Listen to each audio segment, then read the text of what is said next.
nakapagtapos ng high school, pero napagsikapan ang kanilang mga anak ay makapagtapos ng college.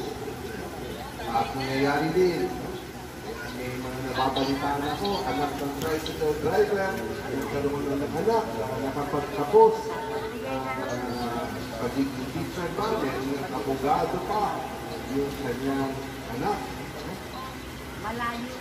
Kaya, yung nasa isip natin na laging nagmamana sa magulang ang anak, pinatunayan sa ating ebanghelyo, hindi ganyan lagi.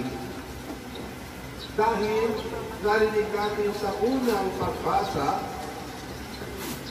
Diyos ang lumikha sa lahat, Diyos ang lumikha sa tao, at nilikha tayo, nagmana din tayo sa Diyos. Tayo nilikha na kanyang kalarawan. At ito yung isang mahalaga na ating nasa isip. Na kung sino tayo, hindi lang nakadepende sa ating magulang, sa ating nanay o tatay, kundi nakadepende rin sa ating relasyon sa Diyos.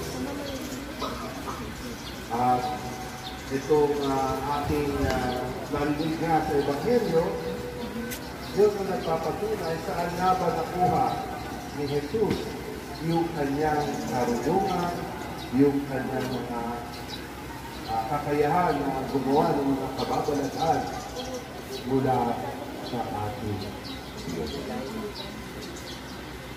Kapag-taka din, nais ko naman bigyan pansin ang inyong patron na mahal na Birhen ng Lourdes.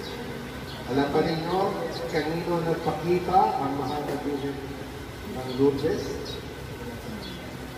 Sino yung babae pinakitaan niya?